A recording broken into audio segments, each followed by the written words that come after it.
Fringe Radio, your trusted source for the paranormal, conspiracy theory, and true crime. Welcome, everybody, to a very special Friday the 13th episode of Dark Fringe Radio. I want to thank you all for coming on the podcast tonight, and we'll be talking about our guest here in a second. But just first, I want to remind everybody where you can listen to the podcast. We're heard everywhere on iTunes, Spotify, iHeartRadio, Amazon Music, wherever you can find any kind of streaming, you'll find our show. So make sure you check us out at Dark Fringe Radio and also our YouTube at Dark Fringe Radio as well. Please like and subscribe to all our stuff there. And that's pretty much it. But we're going to get into tonight's guest. And it's going to be a really good one, guys. Tonight's guest is Shawn Farewell. And he is the author of the book Fallen from the Light, which is an autobiography about his remarkable journey that chronicles his immense hardships and tribulations while seeking the ultimate truth about what lies beyond this life. Shawn's narrative deeply explores his profound experiences with death and the afterlife, revealing the intricate transition from our physical world to the spiritual realm that he believes awaits us all.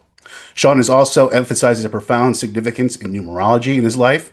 He reveals how specific numbers appeared and as comforting symbols during pivotal moments in his life. And according to Shawn, these numerical patterns are not only mere coincidences, but divine signs that gave him deep insight and clarity, enriching his understanding of his journey and enforcing his belief in a greater purpose. So without that all being said, we're going to introduce tonight our guest, Mr. Shawn Farewell. How are you, Shawn? Hi, Will. How you doing? Very good, thank you. Thank you. Glad Thank to you. be here. Well, listen, thank you for coming on such an auspicious evening, as they would say, on Friday the 13th. And Oh yeah. we have a really good tale to talk about tonight. And I think it really is fitting for the environment and the ambiance, as they say, for tonight. So let's get into this, Shawn. You wrote this book, and it's autobiography of your life. And it seems like you have had very profound experiences since, like you said earlier in our previous conversation, since birth, pretty much. Pretty much. Yeah. It it's something I think, Will, that you grow into this little boy and these things are happening around you and you're kind of wondering, like, okay, is this real or is it my imagination? So you kind of get the idea, like what kids would probably think at that time. But something definitely was reaching out to me, and it started at a very young age. Do you recall your first experience that you can remember and say, yeah, this was definitely something that is not normal, that you were able to kind of decipher and remember?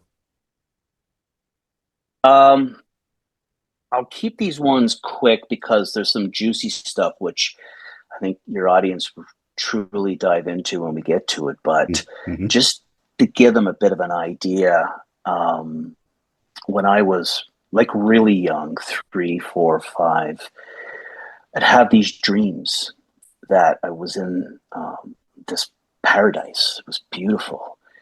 There was no wars and no one hated anybody. And it was just, a sanctuary where your soul felt at peace.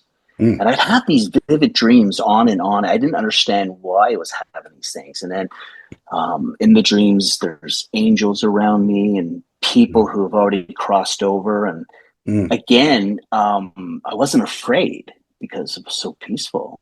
I think the thing is that I just didn't understand at that time. I was too young to figure out why this was happening. But there was a plan. It was the universe, and it was just preparing me, Will, for what was about to come. Yeah. Well, yeah, you had an actual event that happened to you while you were young as well that kind of, it seems like it opened you up maybe even more to what's going on the other side. Explain that event and for my audience, if you could. Well, there's a bunch of them when I was young, but I'll pick out... I'll do this quick. I was 5 years old in a hospital bed, dying. I had asthma really bad and didn't think I was going to survive. And late at night, this lady would show up but she was glowing all around her. She wasn't a nurse. She was something else. And I felt this peace, and I felt safe when she was there. I knew that things were going to be okay. Didn't understand at the time who this lady was. I just called her the lady in white at the time. But what I didn't realize is that was the first time Gloria, my guardian angel, appeared before me. Wow. And that was going to be many more times coming. The next one that followed, and I think probably the one you're thinking of, is the little boy on the road dead, hit by a car. Yes. And I was coming home from school, and it was October, November. It was windy and raining, and like a child that weighs 40, 50 pounds, a good gush of wind could just blow you right onto the street. Mm-hmm. And I come around the corner, there's this commotion going on, and they're trying to hold this lady back. She's so upset. I'm like, what's happening? And you got to remember, I'm only 7 years old, so I'm just trying to figure out things. What's this commotion? Right. And there's this body of a boy or girl, I'm not sure, and just was killed, hit by a car. And then for some strange reason, I knew who it was, because it was in my head. Something like was trying to talk to me, communicate to me. And basically what it was John, my soccer teammate, and his soul was beside me, confused. Wow. But I knew that Gloria was there to help him home. And 2 days later, we get a phone call. I didn't tell my dad about the accident or anything. I'm sitting at the table. I'm just a kid, 7 years old. I'm playing with my Tonka toys and all kinds of things. People probably don't even know what Tonka is. I do. I'm old enough. There you go. And Will, what's really strange is the phone rings. My dad picks it up. And here I'm having this conversation about a soccer player, teammate, funeral. Do you want to go? And my dad hung the phone up and he said, your soccer teammate friend, John. And I'm looking at my dad going, is he reading my mind? How does he know that I knew that was John already? But I didn't, because I didn't understand.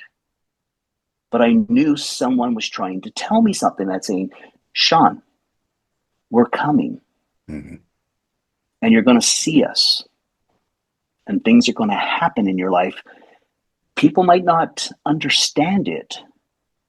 But let me tell you, it is happening to everyone, but they don't know it. And that's the power that I was picking up as a kid. So you can imagine down the road, it's only going to get stronger. Oh yeah, especially go through puberty and all that stuff, and you're a confused young man, and you're just trying to navigate the waters of life and figure things out. I can only imagine. Will, we're trying to fit in somehow, some way, right? And then something just says, you know what? You're not ready for this, but you're ready for this.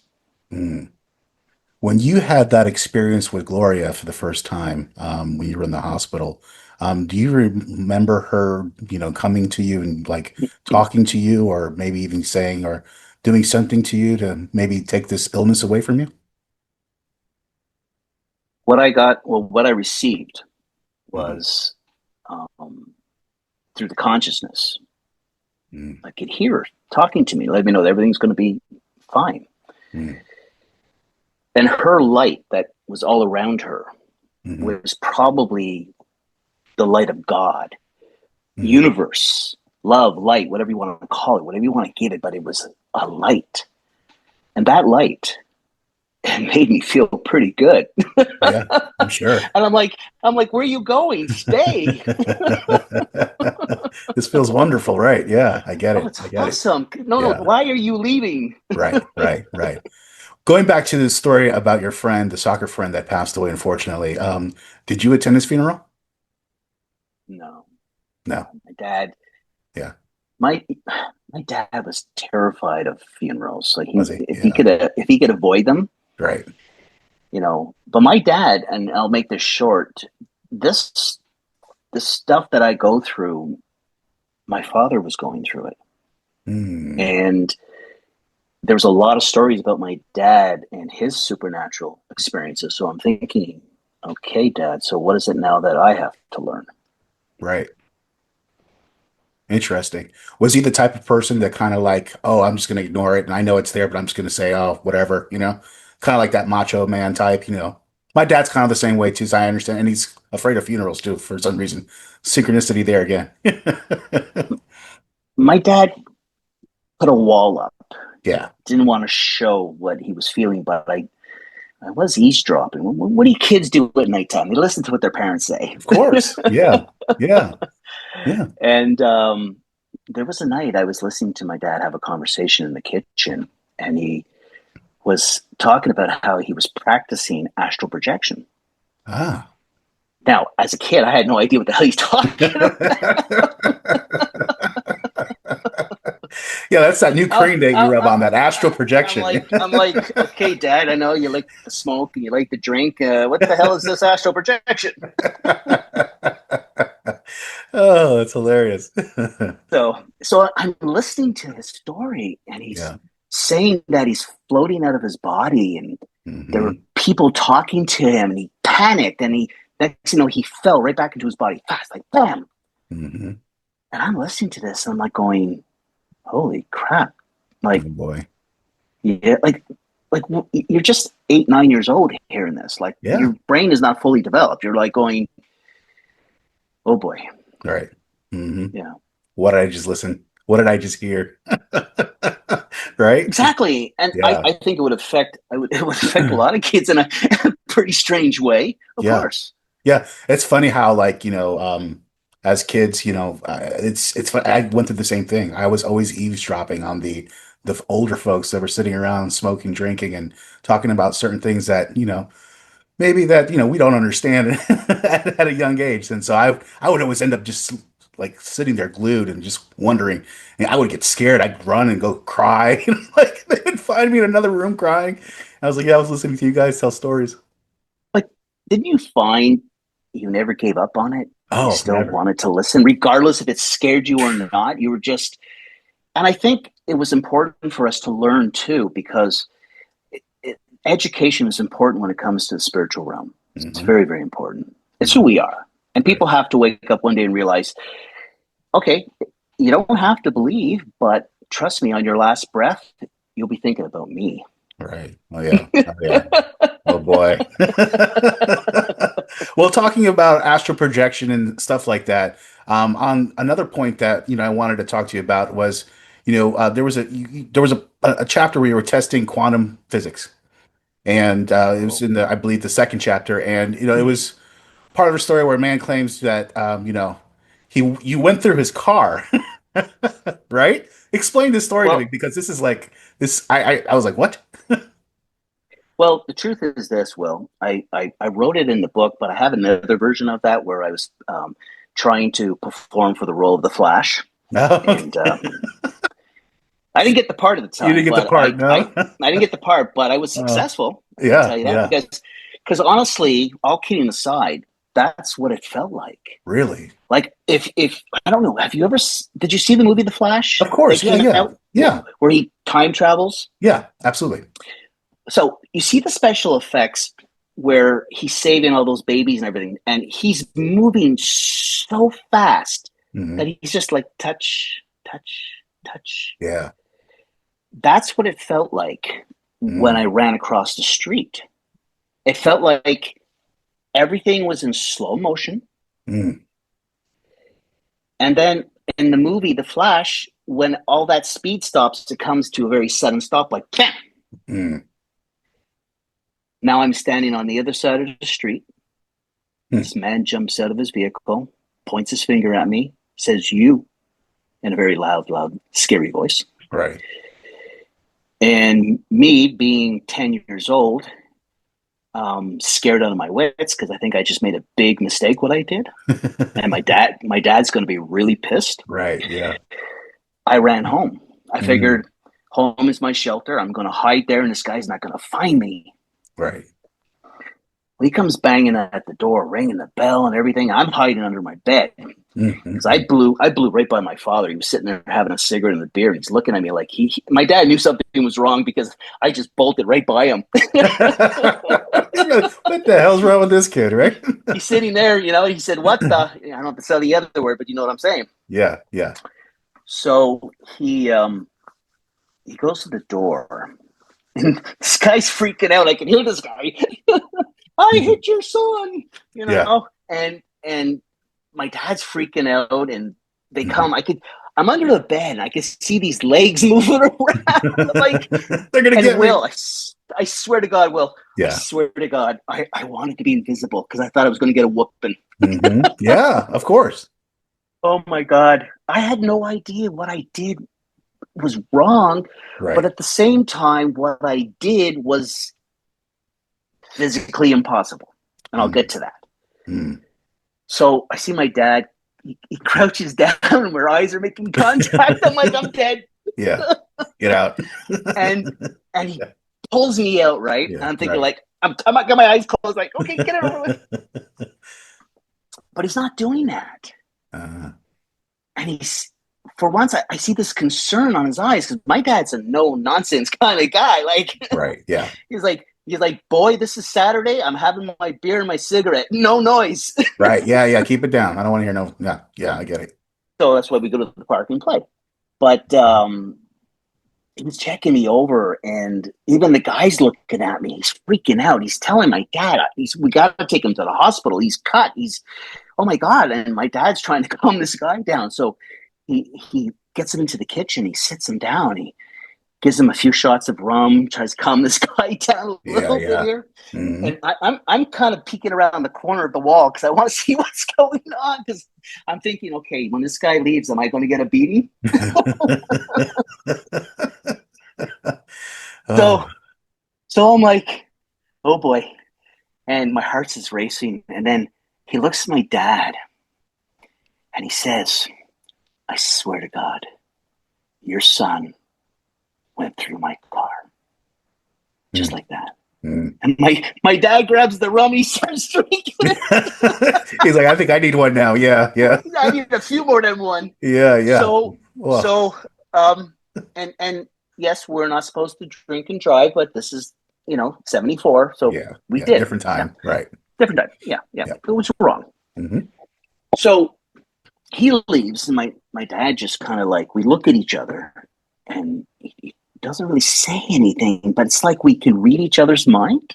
And he just said, okay, go play. Just be safe. And he left it at that. But surprised you basically, too, right? Yeah. See, quantum physics is something that people study and try to understand, does it truly exist? I mean, I've seen videos where someone's about to get hit by a car, and this white light grabbed it like the Flash, boom, and it's on the other side of the street, and they're explaining, how's this possible? Right. For me, Gloria was there, but I'm also surrounded by warrior angels. This is something else that's in my life. They grabbed me, and they literally pulled me through that car without even a touch. That's why when I got to the other side, it was like a boom. Yeah. And I'm looking around like, and this is why the guy in the car cannot explain this, because back in the 70s, cars are steel. Steel. Yeah, we're not talking about the cars now, right? No, steel. Right. Yeah. How does one physical body go through steel? Then you look back at quantum physics. So this is something the universe was teaching me on top, that we can do this. And don't try this at home, ladies and gentlemen. Please do not. Yeah. I think you're going to flash. You're going to go run through a car. It might not work out. Yeah. It probably won't work. Wow, that's crazy. That's miraculous. I mean, what a story. I mean, that's insane. I've heard of things like that before too. There's how things are so unexplained.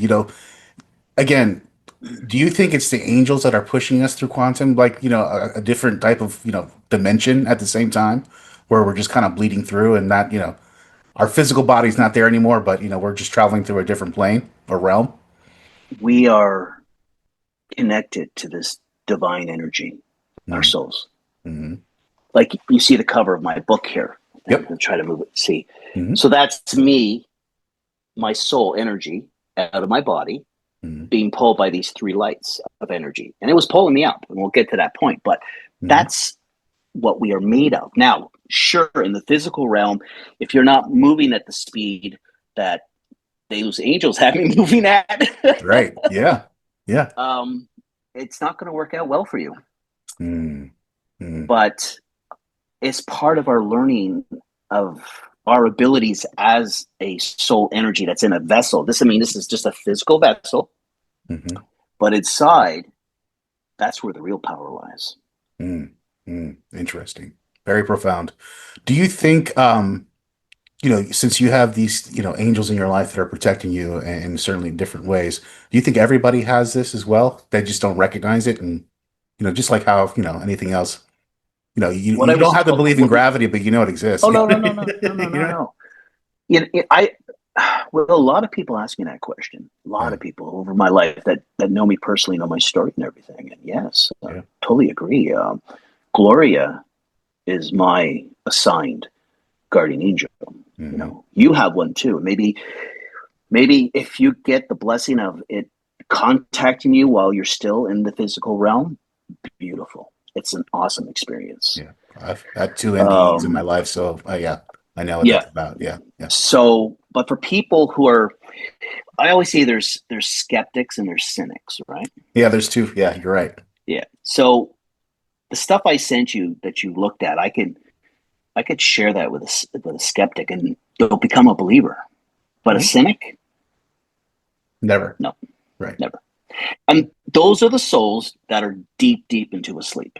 Yeah. But they'll all have their awakening either in this life or where they're going. But you're going to have it. So for us, like why you do what you do and what I do is because that's our purpose, to wake up lost souls. Yeah. Spread information, that's what it is. Knowledge is power. Absolutely. Truly, 100%. truly is. That's when people ask me why I do what I do. It's just, I spread knowledge, whether, you Exactly. take something away from it or not, that's not for me, but as long as I did my part as far as getting it out there, I'm at peace with that. So Gloria is with me. Let's give your angel a name. Let's just say Bob. Bob's your guardian angel, right? Okay. Bob's going to be with you when you finally depart from that physical body that you're in. They'll be there. Other angel will be there. You'll be covered. Like there's so many angels. It's insane. Like they have the different levels of angels. Guardian angels are top. They're like the servants of like God, and they have to listen to everything God says or whatever. Like they're the top of the line. And there's other different angels. They even have out of work angels. They're looking for jobs. They'll take them. Like that's just it. Like it's just a list of it. But your guardian angel is with you for eternity. And when you cross over, you'll get your life review. This is how I wrote my book. Like I'm having my life review, but I'm still here in the physical realm while I'm doing this. Right. You see, this will happen to you when you cross over, and you'll see the good, the bad, everything you did. They're not going to judge you. They just want you to learn from this life. And hopefully you've learned many other things from your past lives. So it's endless. That's the thing. Well, it's endless. It's amazing. It's amazing. It is. Speaking about those photos that you sent me, let's kind of jump into those. I want to jump into, we got to talk about this because this is, to me, it's crazy.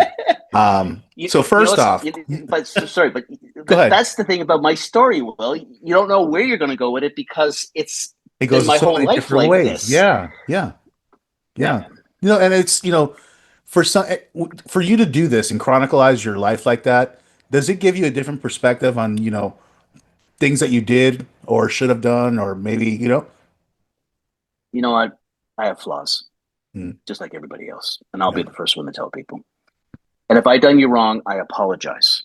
I didn't mean to do you wrong. I am truly sorry. And I fix my wrongs into rights to make me a better person and a better soul.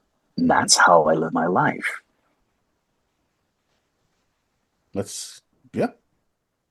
And that's what's important, because you leave this world, the only thing you're truly leaving behind is the energy that you created. Think about that.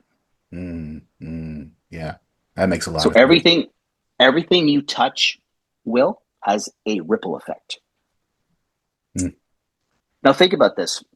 If I chose, and we'll get to that, the night I died, Mm-hmm. I could have went home. But this energy, this, call it God if you want, love, light, I even say call it Morgan Freeman if you feel like wanting to call it, but give it a name, whatever makes you feel comfortable. Yeah, yeah. I call him Father. I feel when he's there, it's like a father figure, and it's nice. It's like, okay, son, what do you need today? Well, Dad, I need a bunch of angels to take me to the store. Oh, okay, done. Right. Yeah. So it's things like that you're going to be dealing with, Mm. and having that kind of support, that energy, is like that knowledge is amazing. Yeah. Which is I, incredible. I wish people could maybe learn more about how to harness that. You know what I mean? And if somebody were to, just get a starting point on like where they could learn, maybe how they can communicate with these beings and maybe ascend themselves a little bit higher in the frequency of this world. I think people have, I guess there's a certain way they practice because they feel comfortable. Mm-hmm. For me, when I want to really reach deep, especially before I go to bed, I'll get into a really deep prayer and meditate my soul, and just, it's like sending a telegram through my soul straight into the universe. It's just sort of like, it's like, sending God an email. Hey God, can you answer my email, please? Thank you. Oh, you'll get back to me sometime. Okay, thank you. Right. It's like communicating to the source. And I'm going to tell you, when I sometimes get deep into doing that, I'll be coming out of a sleep, so I'm sort of awake but asleep, sort of that meditated state, and your third eye is functioning at that point. Mm. And there'll be times I'll open my eyes and I'll see children running around me, having fun, laughing, giggling, and then they'll just kind of vanish, and I'll be like, "Did I just see that?" So these are things to. Spirit is everywhere. I want people to understand something. Don't be fooled. They're everywhere. And when you think, they hear. So your loved ones that are on the other side, I guarantee you right now, my dad, my best friend Jerry, who passed over, they're probably in this room right now watching us going, "Hey, I love this. This is great." They're talking about us. Exactly. Right. Yeah. Yeah. Yeah. Oh man. So Yeah. That's a good way of putting it. I think that's a good explanation. Let's get into these photos. First off, you sent me this first I like photo. it. I want those photos.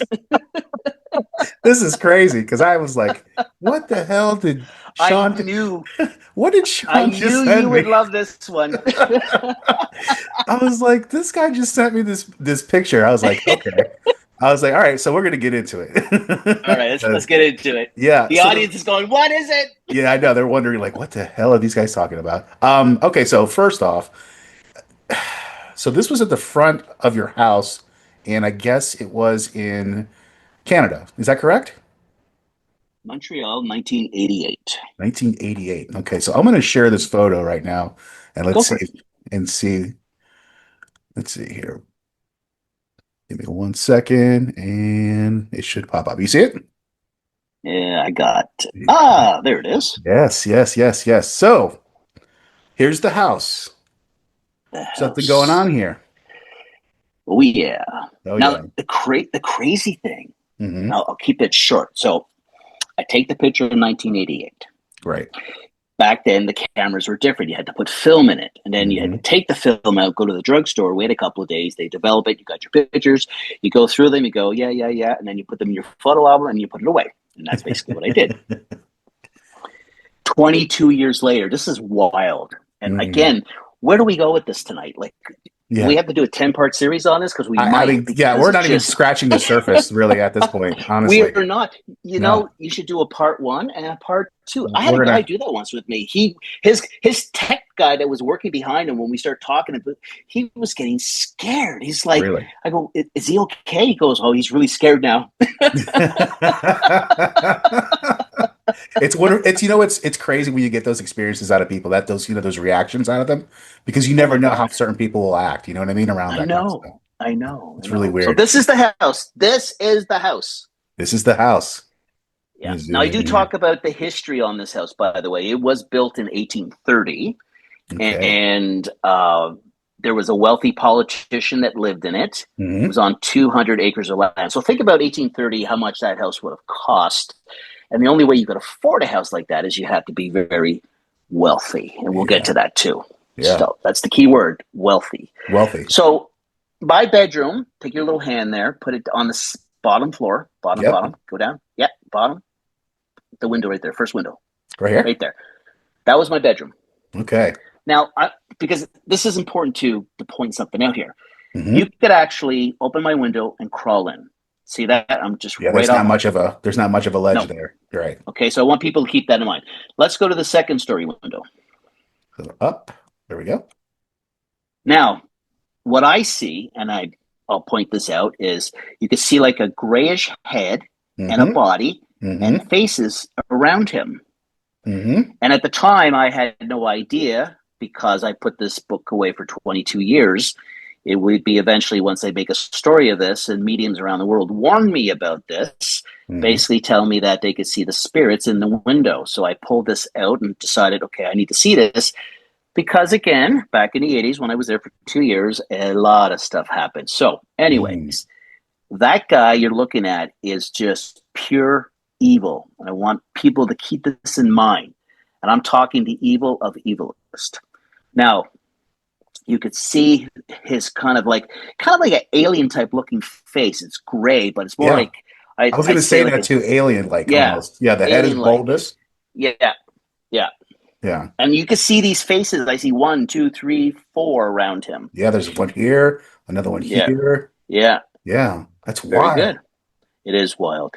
Oh. Like I'm telling you right now, they got to take my book and put it into a 10-part series on Amazon or whatever, because with the CGI and what people have no idea what I've experienced, they Mm. need to see it for themselves. But we'll get back to that guy. He was very, very bad. So Yeah. if He you doesn't look go, good. I know he doesn't look too good. So if you swing it over to the left, All second right. story, Let's see. Left. Second yeah, keep story. going right there. That one there's keep Okay. going. Keep going. Yeah, right there. Stop. That one Hmm. there. Yeah, stop. Open that up, and you can see them in the window looking at me. Right here. I could see, yeah, right there Yep. on the top up there. Up there. Here too. Here. Yeah, yeah. How many So I'll spirits do you give think you, were in this house? Because it seems like there's a lot in here. you know, to be honest with you, it had to be between 20 and 40, maybe. Mm-hmm. Um, there's a very horrible, horrible story that took place in this house. And those poor souls were trapped by that evil one and Look at being this. controlled. Look at this Yeah, guy. this guy here. I'll get into the story what he did with these ladies, and I even had validation that on from that time to 2011, the truth was coming out of what had to be done. Mm-hmm. But that was a really dark, dark time in that house. I. How did you survive, man? Really? I mean, I guess it must have been all your angels that were protecting you. That had to have been that, right? I'm surrounded, and I learned this 1999. I had a medium tell me this. She said, "Shawn, you're surrounded by these angels," but she says they're like dressed like warriors. But she goes, "But this is really strange about them." I go, "Well, what is it?" She said, "They're all women," and I said, "Oh, it's my entourage." That's awesome. And she They'll goes take to care of me. me. She goes, "Good one, Shawn. Good one." That's awesome.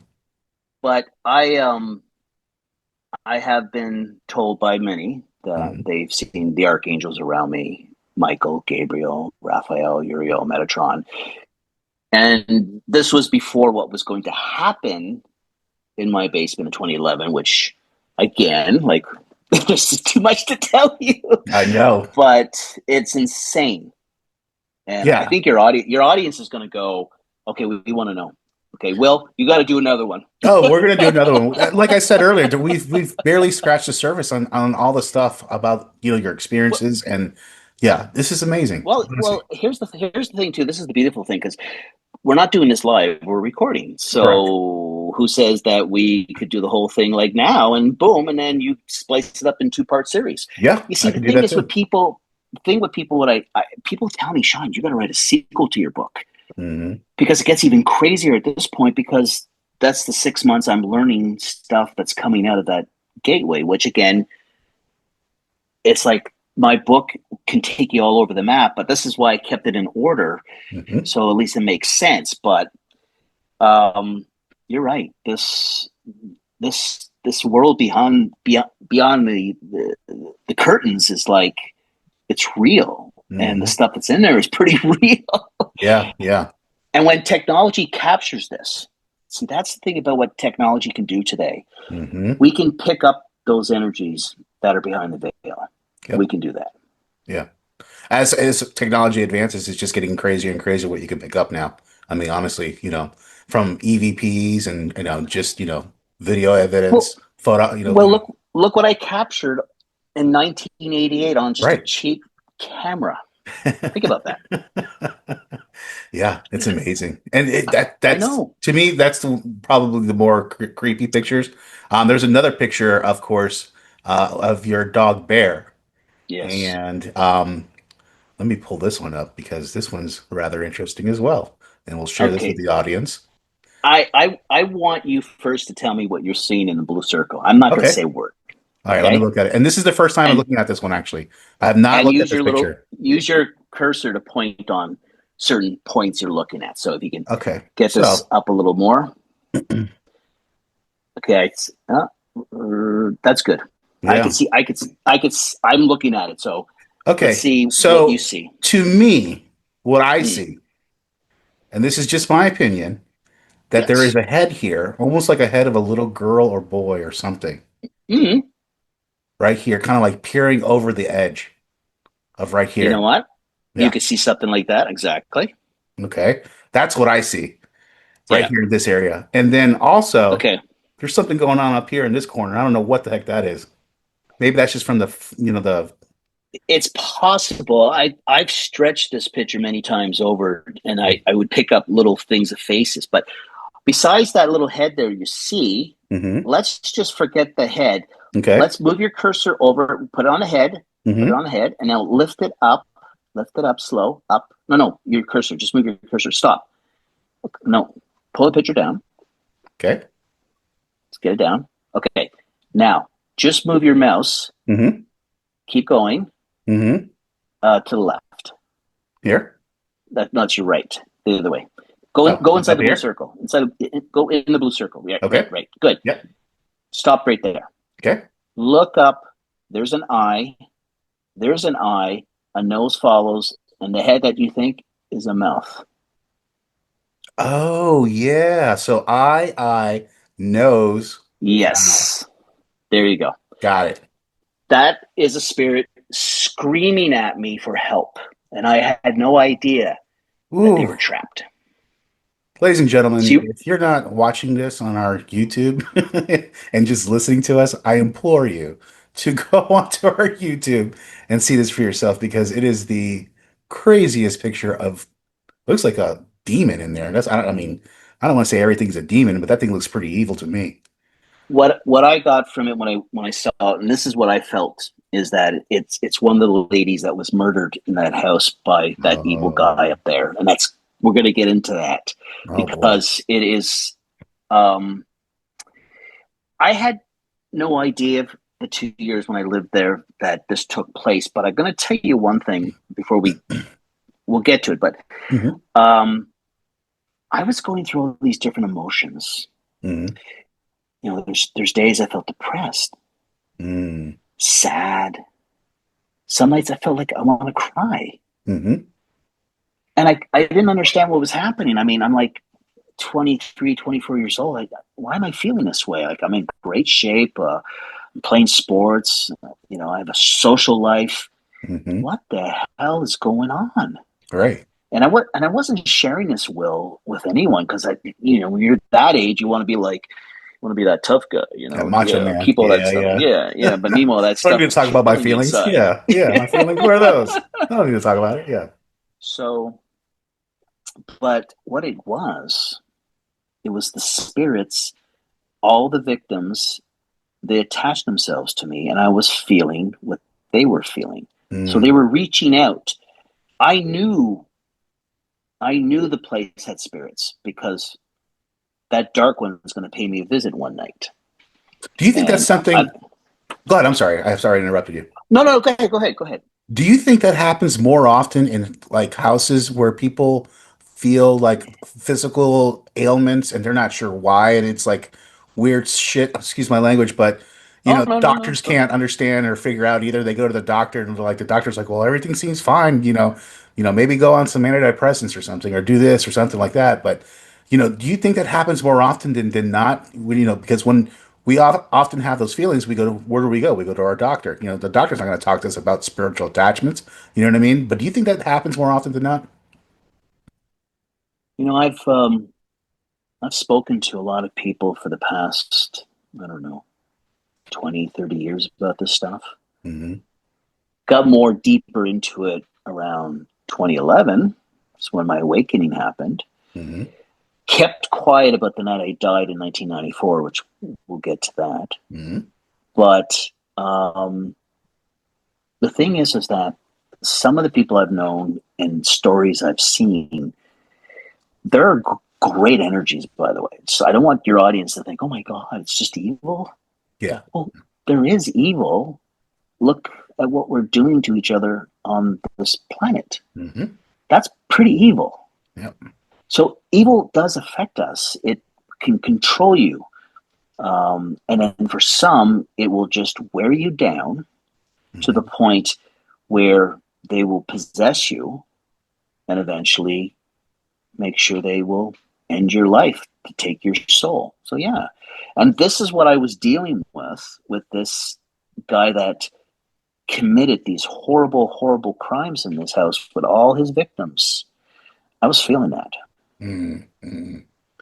Oof. Yeah, that kind of reminds me of the movie Exorcism of Emily Rose, how she was just constantly Oh, oppressed. good movie. Yeah, Good just movie. constantly I've watched that oppressed. several, and she had the choice. Yeah. The Virgin Mary came to her and she says, "You don't need to suffer anymore. It's time. You can come home. We proved our point." She's like, "No, I need to finish this because I need to send a message." Yeah, yeah, that's so profound. Yeah, and again, Yeah. we don't really understand what is going on, and I think it's not Mm. talked about enough. And again, it's a point that just kind of goes unchecked. And I think bring it out even now, talking about it now, bring some more attention to this matter. Another point that I wanted to talk to you about was, of course, in 84, the night I guess you had an incident at a haunted house, right? Well, it was the apartment. That was an apartment. Okay. It was apartment, but um, somebody paid me a visit Oh very boy. early in the morning, Mm. and I remember that the weather. You ever get those nights there where the humidity is like so bad your clothes is like literally sticking to your body? I live in Florida, South Florida, so I know. So you know that kind of Yeah. that Oh yeah. weather. Yeah. So I'm sleeping on my bed. It's probably 2, 3 in the morning, and I didn't have air conditioning. Couldn't Mhm. afford air conditioning, so my air conditioning was the window. Yeah. There you go. Open Hmm. it. Yep. And I know I was stuck to those bed sheets because it was so hot. But Mm. I'm in a deep sleep, so at least I'm sleeping, right? Hmm.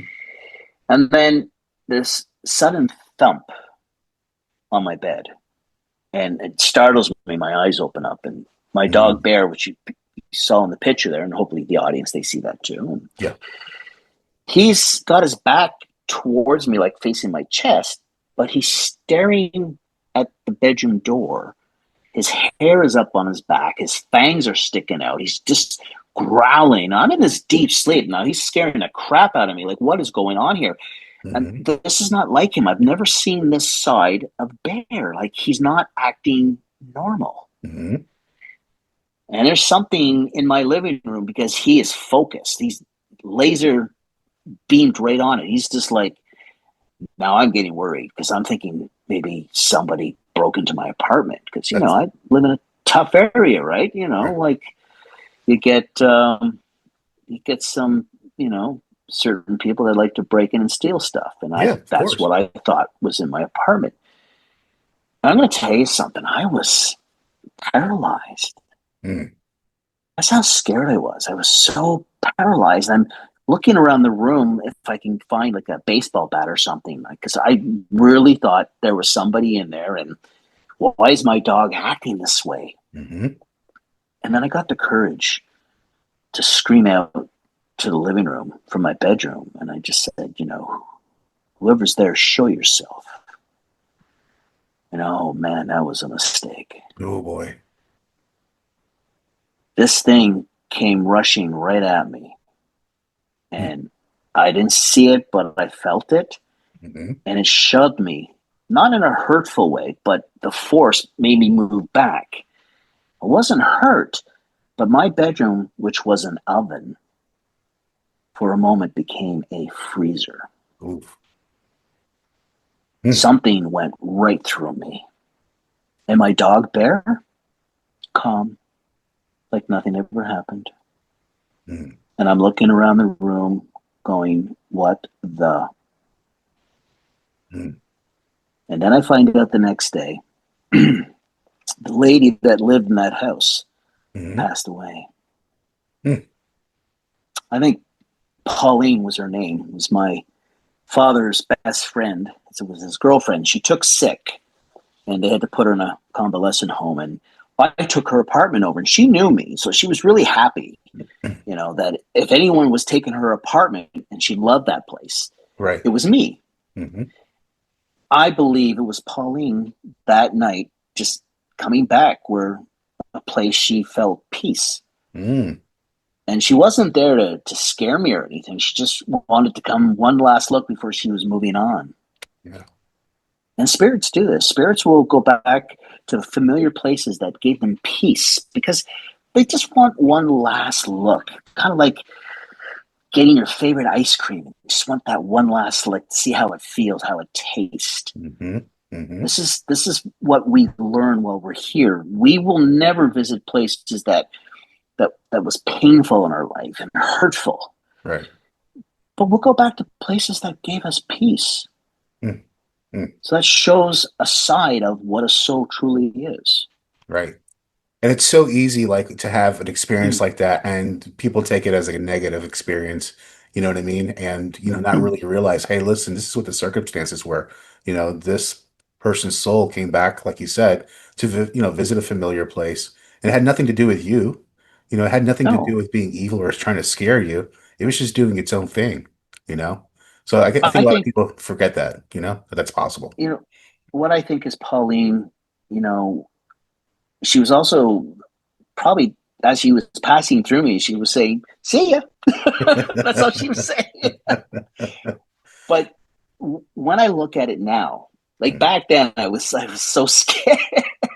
Mm-hmm. But when I look at it now, I take it as this really beautiful experience that, it just shows you the power of a soul that will come back and give you that experience. And as crazy as that sounds, almost 20 years later, I will have another one just like that with a different dog and the same response.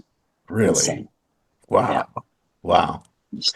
And I It's. tell people, I'm sorry, I tell people if you have a dog, even a cat, they Mhm. are spirit detectors. I was just going to ask you about that. They will tell you, and all Yeah. my dogs always told me when spirit was around me. Always. Mm. Not my dog. My dog snores like a 40-year-old man that weighs about 500 pounds. He's a Frenchie, and all he does is Oh sleep. boy, yeah. Well, that's their nature, you know. Yeah, But I yeah, mean, but I bet you if something, if he was awake and if he's acting really out of his sorts, yeah. he's trying to tell you something. Oh, Sean, I'll tell you what. He also has nightmares. So he'll like it'll be the dead of night, and all of a sudden you'll hear ooh like that. I'm like, what's going on? And it's funny you say that. I've Yeah, experienced that with my dogs, where I'm like lying there, and and you can see the paws moving and the yeah. mouth's moving, and then Oh this yeah. owl comes out. I'm going, Oh yeah. what is he dreaming about? Right. You would always wonder, that's like, what are you dreaming about? Because it sounds so like, they seem like so like into it. They're feeling it. Like if it's like a lucid dream almost. You got to remember, they're living their spirit life in that vessel, so they're just like us. Like Yeah. their experiences, they're dreaming it. Like it's funny. I'll get on the floor with my dog back when he was alive, and I'll be whispering in his ear, like because the paws are they're doing this right. Hmm. So it's like he's running. So I remember saying to him, "Go get him, boy. Go get him." And he Yeah. kept, "Arr, arr, go get him, go get him." He can hear my voice, and then he opens his eyes, and he's I mean, he's not too happy. Oh yeah. They are sensitive though. You're right. They are Oh my sensitive to that other gosh, side. but they will stay loyal. Yeah, that's true. Absolutely. And Absolutely. they teach us how to love. They really Mm, do. that's true. I believe that as Yep. well. So, Sean, let's get into another aspect of the chronicling of your life here. Feels like Forrest Gump, but like the supernatural. um, so you had a particular entity come for your soul at one point. Oh yeah. Yeah. And Yeah, those are, she was bad. she was bad, huh? Oh, she was bad. So explain to me, like, what happened? What were the circumstances? How were you able to kind of fend her off? I mean, I think I know the answer, but um, talk to me about that circumstance and what were what was going on? That was a really bad time. This Mm, is this is where the universe was challenging me. Am I going to give up or am I mm, going to fight? And that's mm. all I could pretty much tell people. It's basically what they were testing me with. Wow. And it was 1994. It was the new year, and I was diagnosed with non-Hodgkin's lymphoma T cell, which is the worst because those are your cancer fighters, and mine were infected with the cancer cells, which meant I had no hope of surviving. Mm, But I was scheduled to start chemo on January 14th, 1994. And in the period of time, I went through all the testing and everything. And on top of that, Bear, which we've seen in the picture, hmm. after 10 years, he had cancer filling his lungs up and he only had days to live. Wow. And the day I let him go, I went home and Sandra, which was my fiance at the time, was massaging my neck and she felt a lump in my neck. And I'm like, oh, what now? Hmm. And then I'm diagnosed with cancer also. So Bear and myself, Hmm. which were like, Bear was I'd say he was a spiritual animal in a sense, like a guardian, a Right. spiritual guardian, but animals can be spiritual guardians. Hmm. And we had a special bond. So losing him, I felt vulnerable. Hmm. I had no protection now because when I lived in that haunted house for 2 years, Right. he was there, and I know he was protecting me. Hmm. So one night, it was a Sunday night, and I told Sandra that I'm not doing chemo, and I want you to go home to Montreal, go live with your mom. Hmm. I'm going to live out my time here. I'm done. I'm not doing this. And Yeah. she broke down. She cried, and I didn't. The reason why I was doing this, I knew that I wasn't going to survive. So why even bother fighting? Like, and why do the chemo? Because chemo's just going to kill me quicker. Right. So I'm like, no, just I'll swallow my pride and live out my time here, and you go on with your life because you're going to Hmm. have to go on with your life. I'm not going to be here. Hmm. And that night I went to bed, and I think it might have been around 3 o'clock in the morning, which is kind of a very strange time to wake up, they say. Mm-hmm. And I'm sleeping on my stomach, but my face is facing the corner where Bear slept. Mm-hmm. And I could put my hand out there, Will, and we were so close he could lick me. That's how close he was. But I'm staring at an empty floor, and my heart is breaking. It's just breaking. You know, I lost my best friend, my protector. Now I've got cancer. Like, why do I want to keep going on now? Like, how much more do I have to Endure to go through? Yeah. Exactly. And I'm feeling sorry for myself, and I'm now very vulnerable to the darkness, which that is their moment. I'm like that prey that gets hunted, you know, and they were coming for me that night. And I started staring at that floor, and this woman's head appears. She's just looking at me. Now I'm just staring, going, what the? And her face, beautiful, beautiful. Really? And then her eyes changed, like a serpent eyes. And then she started to smile, and all her teeth were like sharp, jagged, every tooth. And then her face, it like lit up like Christmas. And I kind of describe it like a rattlesnake at the tail, with the way it just. That's kind of what she was shaking in this really weird way. And then I started having issues. I started suffocating. Like, I don't know if you ever got winded. You got the wind knocked out of you and you can't breathe. Oh, yeah.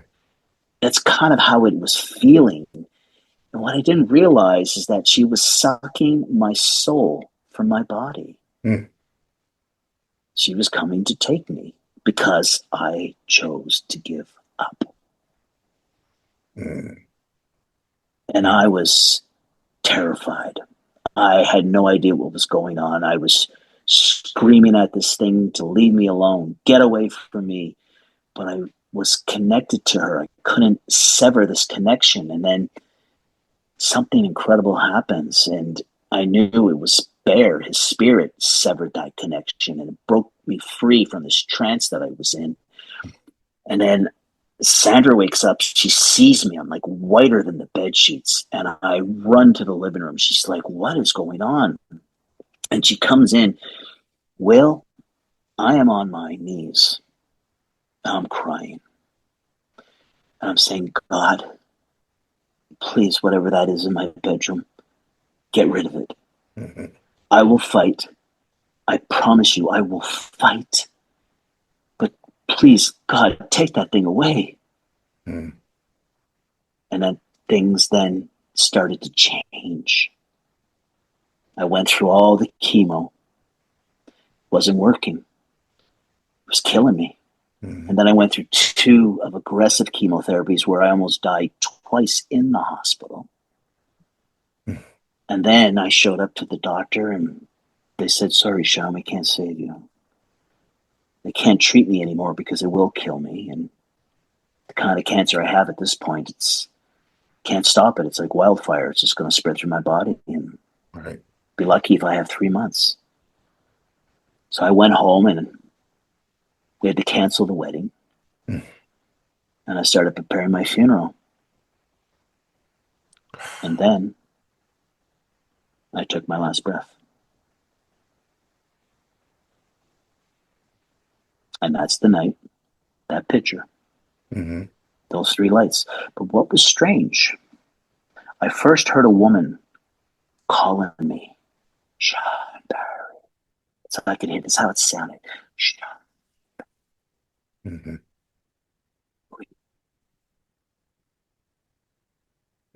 These 3 lights coming down. And I find myself, I'm lifting my arms up, trying to reach. And she keeps telling me, closer, closer. And I realize I'm not in my body. I'm floating. And it feels fantastic. I could imagine. I'm like, wow. Because people don't understand the pain and the suffering I went through, what they do to you in a hospital. Of course. Yeah. It's like living in the dark ages. They brutalize you. Mm-hmm. And for the first time, Will, there was no pain. Didn't feel anything. But there was this love. A love that doesn't exist on Earth. It doesn't, because if it did, we wouldn't be doing what we're doing. Right. And this world would be our new paradise. Mm-hmm. We would all flourish. But on the other side, now I understand when people come back from their NDEs and they're saying, why'd you bring me back? I get it. Like, I don't understand this. They don't give me a refund for my ticket. Now Right. I can't go back now. Like, I got to wait for another ticket. How long? Right. Yeah. How long? Exactly. How long? and so the light, it's like they're pulsating while they're talking to me, like through my head, Mm-hmm. through the consciousness. Mm-hmm. But it's amazing. It's like, as it speaks, it's like do do do do do do, like Third Encounters. That movie, Third Encounters. Mm-hmm. Third account. Yeah. Steven Of course. Spielberg. Of Yeah. course. Yes. Yes. Where they Where they're communicate talking with to the the aliens lights. and the lights. Yeah. Yeah. Of course. Yeah. Yeah.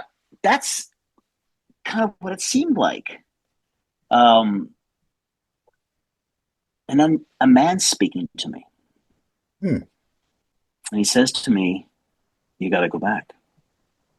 Just like that. And I went, no. Defiant to the end. No. Yeah, and the voice wasn't upset with me. It just said, no, you're not done. And I said, no, I am done. I like it here. Can I please go home? Mm-hmm. And again, it just was like, no. And I see myself sleeping next to my fiance. This is the cool part. I'm watching everything from where I am. It's just amazing. I'm like, ooh, look at that. Hey, I look like a good dead corpse. And then I'm thinking, oh my God, she's gonna wake up in the morning and she's gonna find me dead. Yeah. Boy, she's gonna kill me for sure. Right. Yeah. She's not going to be happy about that. No. Oh, my Lord. And you've been on a roller coaster, right? Yeah, of course. You feel the G-forces when you're going down those hills, like it just sucks you right in. Mm-hmm. That was the feeling of falling back into my body, but it was like light speed. It was like a jolt. And I lifted half my body up, and a gasp of air comes out of me. Like I could have woke up the whole neighborhood with that gasp that came out of me. Mm-hmm. And Sandra wakes up and she's like, oh my God, you're having a heart attack. Because chemotherapy, the side effects are devastating. Yeah. Oh, yeah. And it's known to also give people a heart attack. Mm-hmm. And I tried to tell Sandra, I'm fine, but I just had this experience. And I'm trying to tell her. And she's like, go back to sleep. I don't want to hear this. Oh, no. And I'm like, this incredible, amazing thing just happened to me. And I want to share it with you. Mm-hmm. No. Mm-hmm. So I lied there for hours, Will, staring at the ceiling. And I was talking through my consciousness saying, hey, psst, are you there? Can you come back and do that again? Because that was pretty fun. Yeah. I want to take that ride again, please. Can I try again? Really good. I'm never going to those fairs anymore. I got a ride right here. Can I ask you a question? Sure. Shawn, when that being attacked you, do you think it attacked you because you were at your physical lowest point and maybe mental? It sensed my soul was giving up. Mm. Your body will fall apart when your soul just kind of fades away. And I was so withdrawn because this whole battle going on, losing my dog. Now I have cancer. I've seen family members do chemo and it never worked out well for them. Mm-hmm. And I'm like, I might as well just throw in the towel. It's kind of like a boxer. He's getting the crap beat out of him. And what does his trainer do? He throws the white towel in, right? Right. Yep. Well, I was that boxer. I was giving up that fight. Yeah. And they knew this, by the way. But here's the thing. I don't think God had any intention for them to take me. I think he was the one that sent Bear in to sever that connection, number one. Mm-hmm. And he knew I was going to say, sorry, Dad, I'll do better. Yeah. And Dad gives you a hug, gives you a kiss. He says he loves you and says, okay, do better. Right. And don't do that again. Yeah, because I'll send the lady next door. You know? Yeah, that one. Yeah, no. That one, yeah. Yeah. No, thank you, Dad. Yeah, yeah. So, yeah, to your question, most definitely. Wow. Yeah, I mean, Shawn, I mean, just alone, those stories alone are just absurdly just wild. I mean, you've been on a roller coaster ride your entire life, and I'm not sure what's going on in your personal life now, but I mean, I hope everything is copacetic and things are a lot easier. But wow. Well, things are a little quiet for the first time in a long time. I mean, I'll still get the odd visitor here and there that pops in just to kind of like, hey, Yeah. I'll still have these really bizarre dreams, premonitions, numerology, things like that. That's been part of my life and everything. Mm-hmm. But, people think like, wow, what a story. But then they don't know it's not over yet because the big one is really coming up and they're like, what? Mm-hmm. And this is the big of big. I mean, this is something that why I was supposed to stay here because I had to prove myself that I was willing to sacrifice my life for these trapped souls. And that was the test. Mm-hmm. Yeah, you had to endure those things first to be able to do what you're doing now. And which is a gift, obviously, I think, Writing this book, there are trials and tribulations too with my personal life. Mm-hmm. Not too personal, but just to the point that I'm a human just like you and I struggle. Yeah. And my body hurts too. Doesn't your body hurt once in a while? Yeah. Absolutely. So you see? Yeah. And that can affect your life. Mm-hmm. And you're trying to be a good father, a good husband, provide a living. But at the same time, the universe keeps ringing my doorbell. Mm-hmm. Mm-hmm. So no one knew because I didn't want to tell people what I was going through because back then people would just say you're crazy. This stuff's not happening. Yeah. And then I'm capturing this stuff on video and audio and pictures and everything, and I'm saying, well, that looks pretty real to me. Yeah. Yeah. And oh yeah, how do you explain how my body destroyed a cancer that cannot be beaten? Mm-hmm. How do you explain that one? Yeah.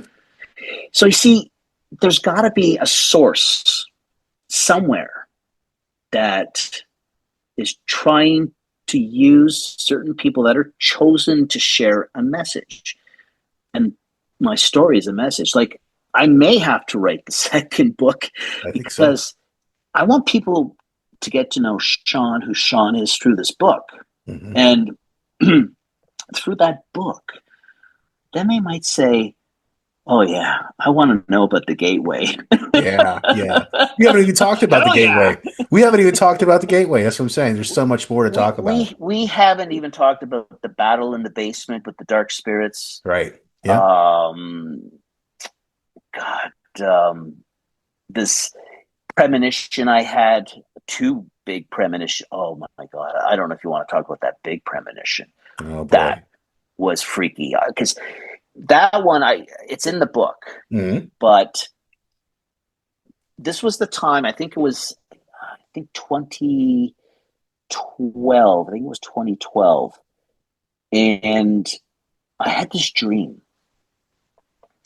And I was paralyzed. I couldn't move, but I was in someone.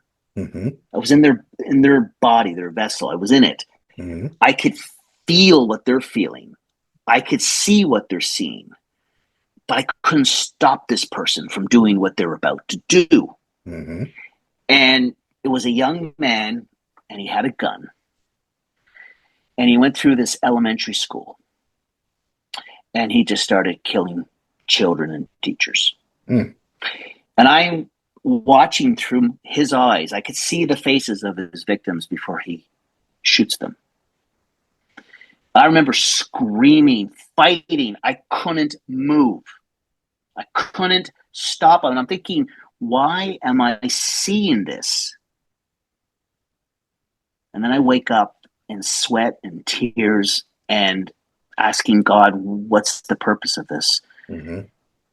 I didn't get my answers right away, but there was a reasoning behind why he was showing this to me. Mm. So about a week later, I'm having a conversation with my daughter. And I tell her my dream and how bad I felt. And she's like, Daddy, like, it's not your fault. It's just a dream. And I said, I know, but I felt like I couldn't do anything. I tried to stop this person. She said, Daddy, it's just a dream. So I just kind of looked at my daughter. What are you going to say, right? You know, Yeah. Okay, maybe you're right. It's just we'll a dream. chalk it up to that, right? Yeah. Yeah. So she goes off to the bathroom, and I got the news on. And I swear to you, the timing is just impeccable. Ugh. As she goes into the bathroom, this news report comes on.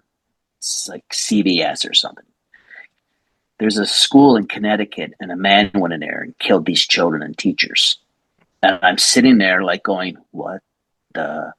And my daughter opens up the bathroom door, and she looks right at me. She said, Daddy, that's your dream. Mm-hmm. And I always wondered, why did he show this to me? And he wanted me to understand what pure evil really is. That's all he was doing for me. He wanted me to understand, because he said, this is what you're up against. Mm-hmm. This is a force which I've come in company with many times. Mm-hmm.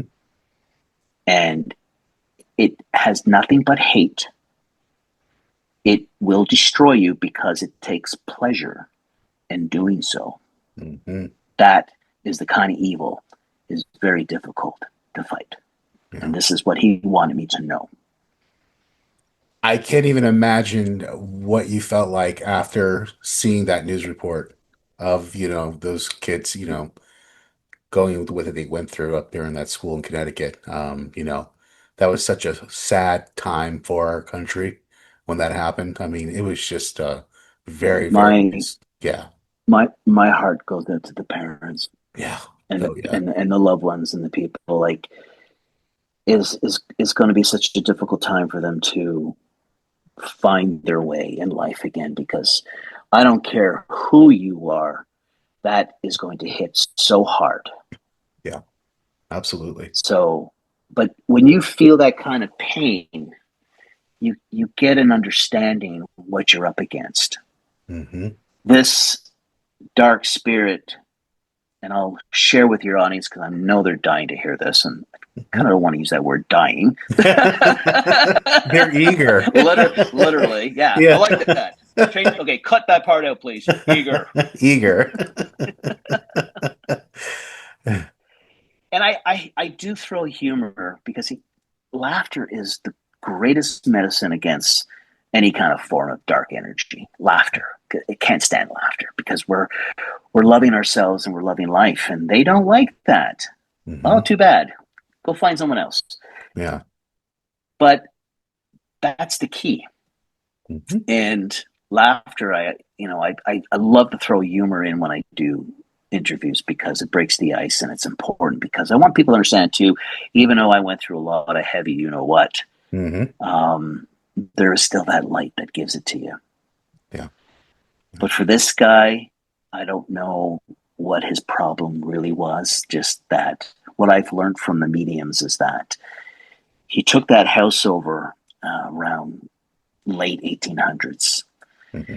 And he was the man of wealth. So he wanted respect. Mm-hmm. Like, you did not talk to him in a way that if he didn't like it, he would punish you. Mm-hmm. But he had a hate for women, for some reason, despised them. Mm. And he had a wife, he had a daughter, and he had a son. Well, he decides, because his hate is so bad, he murders his wife and his daughter. And he has a hired hand that works on the property. And he got him to lure prostitutes in that house, where he would murder every prostitute that came in that house. Mm. And his way of committing this murder was strangulation. He liked that. He got off on it because he would look into their eyes and watch the dead come in. He got off on that. This guy was sick. Mm. He enjoyed it. He was a narcissist because he wanted power and control, and that's what he did. Because He did, yeah. if you look back at that time, there was really no records of people, especially that are prostitutes. Mm. And nobody cared if a prostitute would disappear because they're usually just on their own. They have no family. Right. They work with other prostitutes that come from maybe broken homes or whatever. So nobody cares. Their life meant nothing. And he knew this. But he would lure them in. Well, his hired hand would do that. Mm-hmm. And they would find that this is their fate. Mm. Mm. So you picture that woman in the window I showed you. It looked like she's screaming. Yeah. Yeah, her face is elongated and everything. It's just, ooh. Yeah. She wants someone to free her. Mm. See, if you were trapped where she was trapped, wouldn't you want someone to free your soul? Absolutely. 100%. So, living in that house one night, about 5:30 in the morning, and we get back to my window of the bedroom where it's like anybody can crawl in the window. Yeah, that one. Yeah. Yeah. I open my eyes. I'm in that meditated state where you're still asleep but awake. So your third eye is very functional. And there's this old man sitting at the edge of my bed staring at me. Now, first thing in my mind was some creep just crawled through my window, thinks he's going to have his way with me. I think not. Mm-hmm. I'm training. I play semi-pro soccer. I've been asked to go try out for the Toronto Argonauts. So I'm training. And I'm going to grab this guy. Yeah, yeah. And I'm going to throw him out the window. And I was going to do it. Yeah. And I remember leaning my body up now, like half my body, and I raised my arm up and pointed at him to say, "What the?" Mm-hmm. And then the strangest thing happened before my eyes. It was like someone took a picture and you get that flash. Yeah. Kind of get that blinding look. And then it shot up towards to the ceiling and it was spinning like a whirlpool. Mm. And it was the first time I was actually experiencing spirit energy. Mm. Because it vanished to the second floor. And I was looking around the room thinking, okay, what the hell just happened here? Mm-hmm. But it started to put things in perspective because other things in the house were going on, like this constant walking. Mm. I thought my brother, Scott, who there's three of us that lived on the main floor. There was 17 apartments. This is how big the house was. It was 17 apartments. 17. Wow. 17. Okay. It was huge. We lived on the main floor, so we had a 3 bedrooms. So Scott and Mark was our guy we grew up with and everything. So I thought they're having a party. Like, it's 2:00 in the morning. What the hell's going on? I could hear it's like a group of people walking around. Mm-hmm. So I open up the bedroom door to say, "Hey guys, keep it down." and there's no one there, and I don't hear walking. It's like silent. And this was something that was happening quite frequently, and I wasn't the only one experiencing this. Scott was too. We had a few incidents where we both opened our door at the same time, looking at each other, thinking that somebody broke into the apartment. Wow. And we searched the whole house, and I got to the kitchen, and there's a door that goes into like a courtyard. And this is really, really freaky. So Scott's standing behind me. He's holding like a bat, because we thought maybe somebody snuck in and they snuck out into the courtroom, because that's who we thought who the person was walking around our house. Mm-hmm. I put my hand on the doorknob to turn it, and the window in front of me, spiders. Ooh. And my brother's looking at me. I backed off, and I'm like, holy shit. Yeah. Oh, excuse my language. No, you're good. You're good. You're in good company. Trust me. Oh, funny say, wait. Okay. So, yeah. anyways, that was him. Yeah. See, he would do stuff like this because he was trying to scare me away, because he knew that one day, because there's no time on the other side, even though it was 22 years later, could have been 2 seconds to them. Right.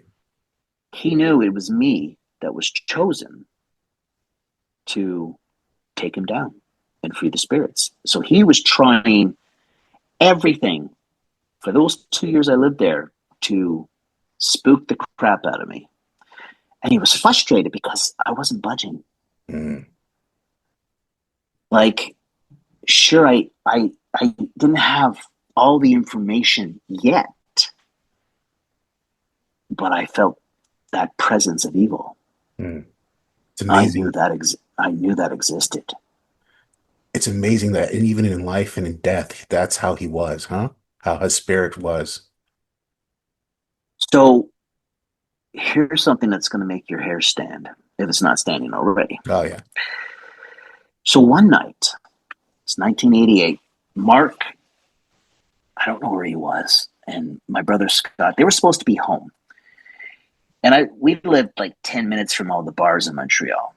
And I was in a bar, and there was this girl, Donna, and we went to school together and everything. Really cool girl. And we haven't seen each other in a while, and we're just talking and everything. And it's like time flies by, right? We're just laughing. Like, we're having such a great time.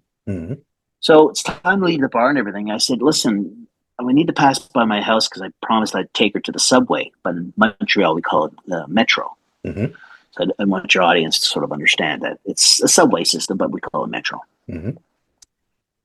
So we're walking down to my front door. We're just like, it felt, I swear, Will, that we were at a comedy club. And we're just like, can't stop laughing. So I said, listen, let's pop in, say hi to my brother Mark, and I'll get Bear. And Bear needs to go for his run and has got to relieve himself. And me and Bear will take you down to the subway. She's like, cool. So I walk through the front door. I walk about 5 feet, and then I make a right, and I walk about another 6 feet, and I'm standing at the front door of my bedroom. So I turn around, and she's standing in the first 5 feet looking at me. And then the strangest thing really, really, really happens. Like, just bizarre. Her face, from being happy, laughing, life, changed to fear. And she took her 2 hands and she put them around her throat like she was choking. And that's what he did to his victims. He strangled them to death. And she's crying, and she looks at me and she says, I can't stay here. And she runs out of the apartment. And I chase her down, and I stop her. And, Donna, what the hell is happening here? And she looks at me and she says, take me to the subway. Just, I cannot go in that house. I cannot go. And I walked her with my dog, and that was 1988. 37 years later, she still does not want to tell me. I know now what she saw. She saw him and the victims. And she was feeling what he did, their energy. It was like seeing a quick trailer of a movie. Mm-hmm. And she saw everything, and that's why she ran for her life, because she didn't want to be the next victim. This is how terrifying this guy was. Wow. Yeah. Evil man. Evil in life and evil in death. Mm. Mm. Mm. Extremely evil. I don't even know where to go from there. I mean, honestly, I mean, what's the follow up to that? You know what I mean? There's really no follow up. I mean, It's wow. like you're sitting I mean, you really you're couldn't sitting at bring a no women restaurant. over at all, no? At the end of the day, you know?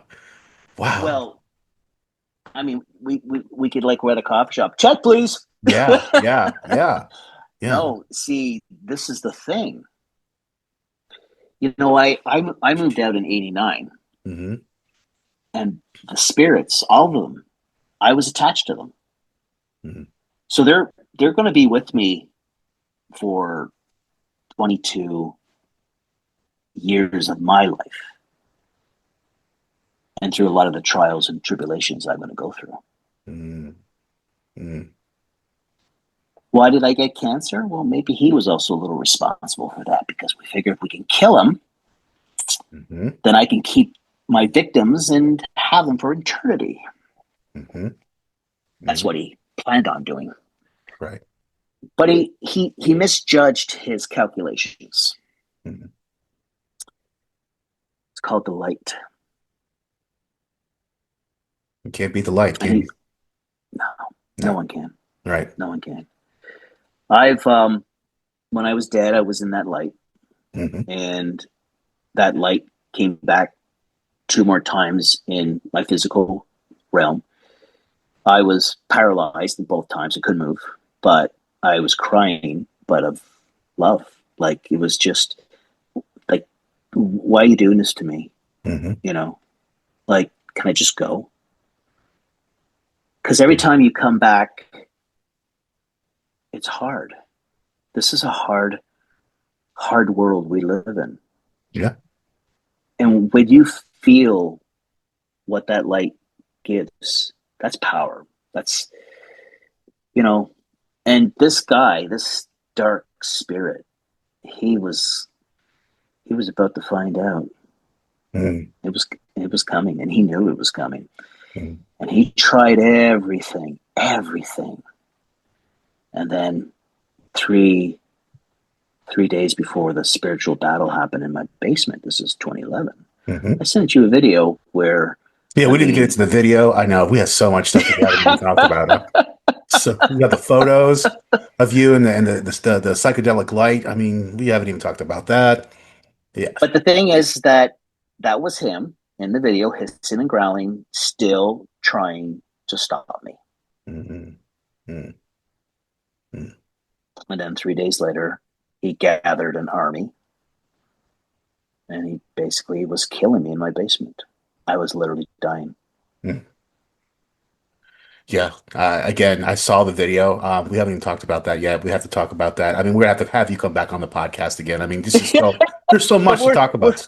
Where do we leave off? That's the thing. We'll leave off that there's crazy shit happening in your basement, crazy audio stuff, crazy video, audio of photos of your face being transformed from frame to frame. You like that one? Yeah, I mean, there's so much stuff we haven't talked about, really, honestly, and I know. yeah. No, Well, we could leave off where 2011 starts, and I meet Carolyn, because it's important. You need to understand. Carolyn was sent to me. She was a powerful medium, and she proved to me that she was true. And I will share that with the audience, because that was the validation, knowing that it was time now to prepare myself, because God was calling and saying, okay, I need you to do something for me, but it can cost you your life. Mm. Wow. If that's not a cliffhanger right there, I don't know what is. I mean, and then we can move on to the wow. gateway and all the visitors that were coming to see me every day in my basement. Yeah. Well, you said almost hundreds of them, right? You said? On an average night, 70 to 100 in my basement. Jeez. They were dancing, celebrating, children were running around, animals, It's all different types of like spirit beings. Yeah. just even got visited by alien type spirits. Oh my Like God, we got to talk it's about that. just, Oh yeah. I Yeah. had demons come and visit me. I had dead people coming because they were trapped and they needed help to send them home. Mm-hmm. Like it was 6 months of insane spiritual stuff. Mm-hmm. That's why people are saying I should write that book too. Um, but the most important thing is get people to know who Shawn is. Yeah. And if you read my story and you know get a chance to show these videos and pictures and Mm-hmm. and I challenge people. Like, I'm not telling you to believe what I'm telling you, but look at the evidence that I present before you, Mm-hmm. and you tell me what the hell is going on. Yeah. Look at it with an open mind, at least. You know what I mean? Exactly. Yeah. Yeah. Exactly. That's exactly what people need to do, especially with this book. I mean, I think you've done a fantastic job of, really chronicalizing everything that's happened to you. And again, those 6 months that you had all that stuff happening in your basement, that could be a completely different book. I mean, on itself. But Shawn, where can they find your book? Where can they find, all your information, where they can follow you, any of that stuff? Well, you could share those links if you need them. I could just send them to you. You have a couple of them anyways, I but have them. Hmm.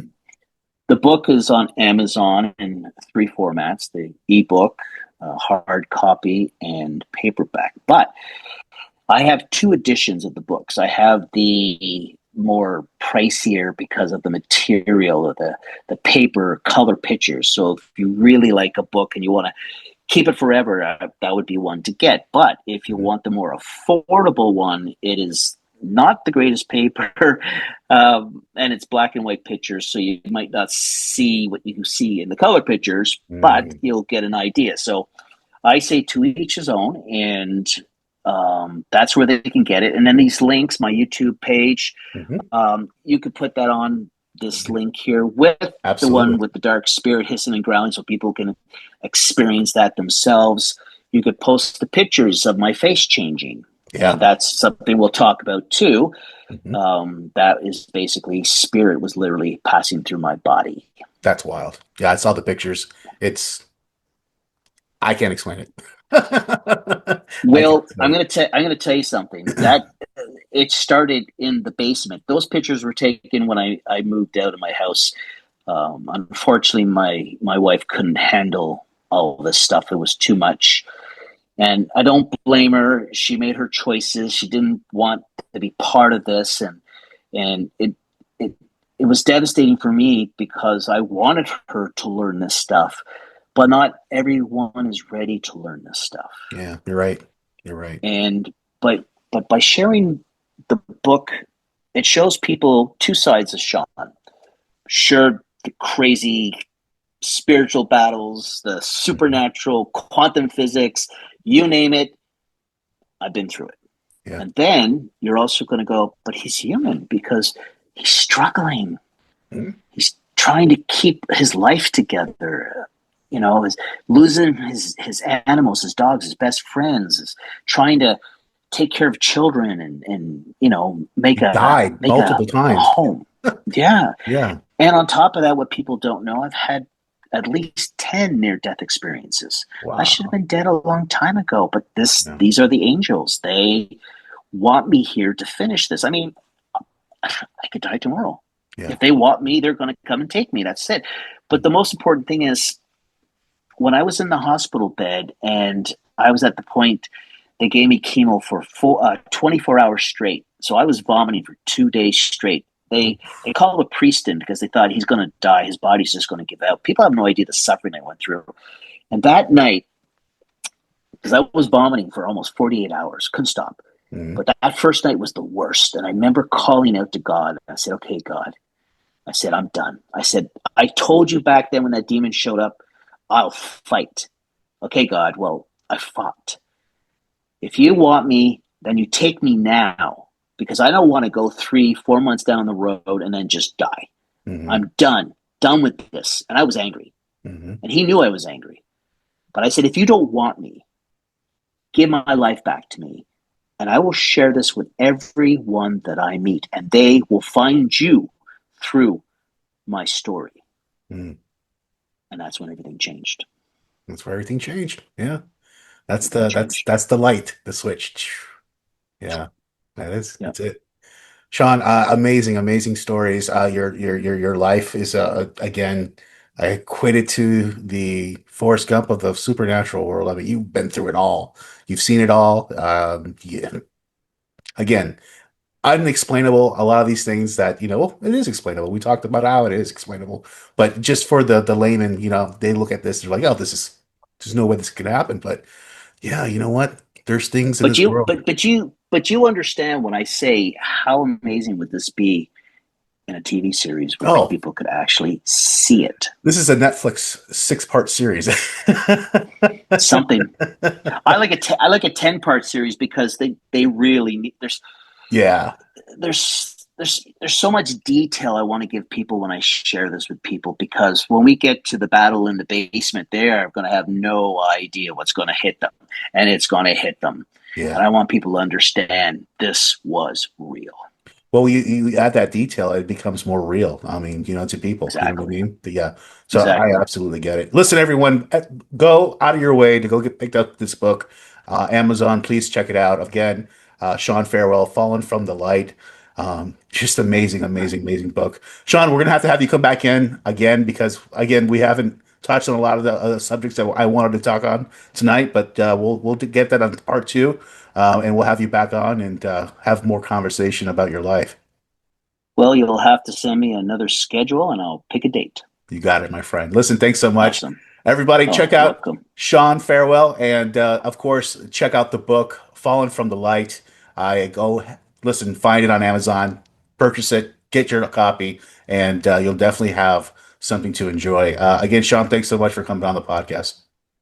Thank you, Will. Appreciate it. All right, thanks, my friend. Talk to you soon. All right, thank you.